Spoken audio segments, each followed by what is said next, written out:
Right, well, a very warm welcome to you all. My name is Sara Mason, and I happen to be the ex-sister-in-law of John Byrne, which is how he came to be invited. But we're all still great friends, so no family feuds there. Anyway, welcome to this CAB fundraiser. As you probably know, the CAB service has to find £25,000 a year over and above the money it gets from the local authority and the parish and the town councils to keep going at the level that it is going. And of course, at this present economic difficulties, the CAB is wanted more than ever. So we're hoping and looking at the marvellous number of people who've turned out tonight, then clearly we're going to raise some good money. Couple of housekeeping things that I've been told by the school, I have to say.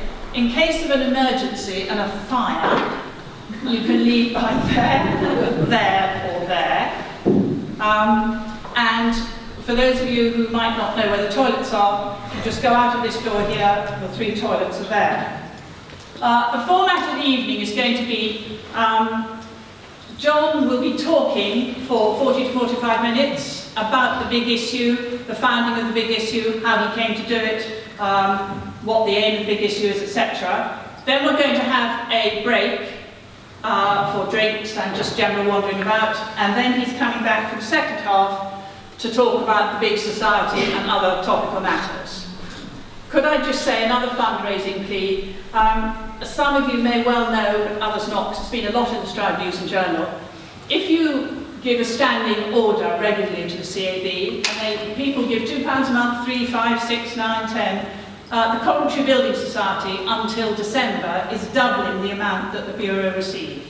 So there are lots of forms at the back, so if anybody is interested, the CAB workers are the people with the rather smart yellow sashes. Right, now let me introduce John. As I say, he is my ex-brother-in-law, and my mother used to work for the local CAB. I think she was the manager there at one point, and she also represented this region on the National Council, and then she became chair of the National CAB. I myself worked as a CAB worker, a paid worker in London for 4 years, and after that I actually went on to become the National Press and Publicity Officer for the CAB, so it sort of goes in our family. John, when I first met him, was a printer, and he did a lot of the printing of the CAB leaflets, posters, what have you. I think now John will introduce himself, because to talk about him and what he's done will be part and parcel of talking about how we founded the big issue. So John, over to you.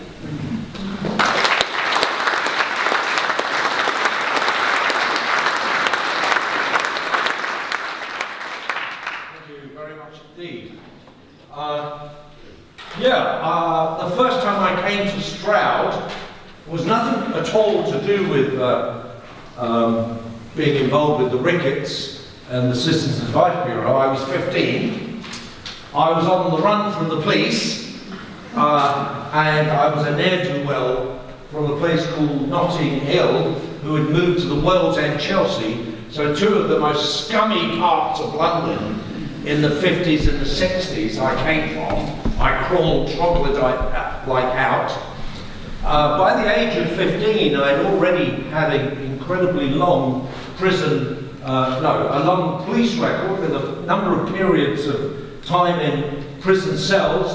I am an old Oxonian, which means to say that I spent part of my education in Oxford. That's all it means, old Oxonian.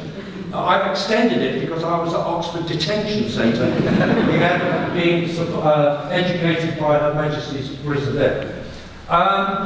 So when I came here at the age of 15, I had met some geezer in London who was at the art college. There was an art college here called Stroud and Gloucester Art College. I don't know if it's still here.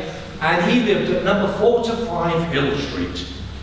And I know, I couldn't find it now, but I certainly found it in 1961. And I was desperate to get away from London, to get away from my criminal life, and came here and saw, was there anybody I could rob here? Unfortunately, I fell in ill with the locals, and when they saw me, this kind of like as though I'd escaped from Oliver. Oliver had actually hit the West End stage in 1960, and there was this geezer who looked like the art from Dodger, you know, like some Victorian git. And the locals are, of course, they didn't like this. Sorry, I will not try the acting again. They didn't like this, so they tried to break into 4 to 5 Hill Street and give me a kind of, some kind of necklace or something. I don't know what they were going to do to me. But there was a big riot and the police had to come, and then my hosts at 4 to 5 Hill Street, who were all very, very hard-working art students, if you can imagine that, they said, would you please go? So they then collected an enormous amount of money, so I could, about £2, which was a week's wages, to get rid of me.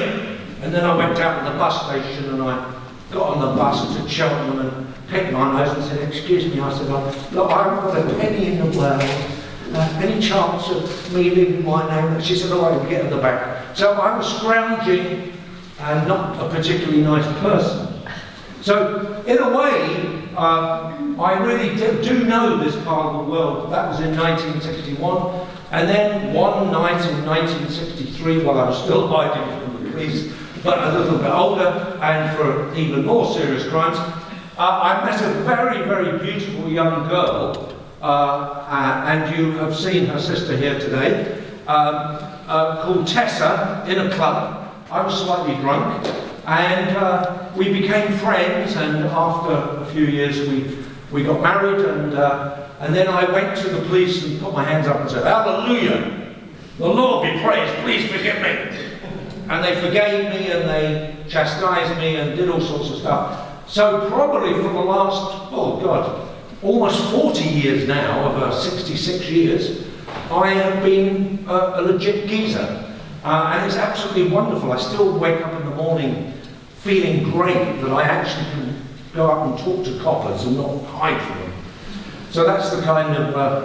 Anyway, Tessa and I, unfortunately, we parted. After I started the big issue, we just saw so little of each other. And I started sleeping in the office and I went native because I absolutely loved what I was doing. It was marvellous meeting people who wanted to turn their lives around. So we just kind of drifted apart, and then 8 years ago, unfortunately, a young woman with very, very bad eyesight proposed to me after 9 days, and I got married again, and the little girl who's running around in the back is my daughter, not my, running around with my grandson. My granddaughter is the aunt of the grandson who is 2 years older than me. So there you are. So I'll let go now. I'm ahead. I'm going to do something which is very rude. I'm going to have to take something out, so all you ladies go like this. No. Got to do this because it rattles around. I have also a 7-year-old son who, when he was 4, was sitting on my lap and went bang! And not my tooth. There you are. I've been kicked all over the place, I've been stamped on, beaten up, urinated on, but no one's ever knocked a tooth out. But a 4-year-old child did it with his head. There you are. Anyway, thank you for coming along. I am a great believer in the power of the Citizens Advice Bureau. I'm a great believer. I'm actually one of the original geezers, and there's a lot of us who believe passionately in the big society.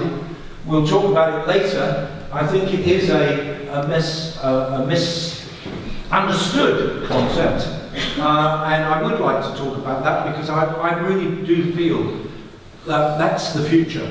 The unfortunate thing is it can't be a political future, it has to be a social, cultural, local future, and we have to find ways of making it work. But the Citizens Advice Bureau is one of the most absolutely wonderful organisations, and whenever they ask me to do anything, I run and help them, not the other way. But like a lot of organisations, they suffer from what we all suffer from, which is an inability to know what each other is doing. And this is why another thing I want to talk to you about later is what I'm doing to try and sort out some of those problems. I'll give you an example. I spoke at the Citizens Advice Bureau's national conference a few years ago. And this was a really, really interesting thing. I gave the keynote speech. But what they didn't tell me was that they wanted me to do a workshop. Well, I've never done a workshop in my life. I didn't know what a workshop was. And anyway, so I went into a room and there were about 30 people all workshopping or whatever. I was a bit late. I said to them, all right, so what's a workshop? And they said, well, you just got to help us get to the bottom of our problems. And I said, well, what's your problems? And they said, communications. I said, all right then, give us a problem. And this bloke from Swindon, Salisbury, forget Swindon, Salisbury stood up and he said, do you know what? He said, we have a real problem with the Citizens Advice Bureau, our local branch. And the real problem is that most of the people who come to us are, on average, 42. And by that time, a lot of the problems they've got are entrenched in their lives. And therefore, how do you get the young in?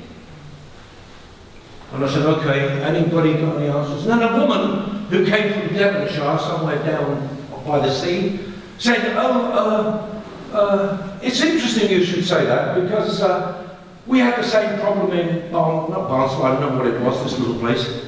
She said, we had this problem as well. So what we did was we started a little cafe, a drop-in cafe that the youth could go to, the young people, and then we sent our volunteers in to just sit and have a cup of tea with them, and if they wanted to break down and, move into somewhere where they could get really intense, they could move somewhere else.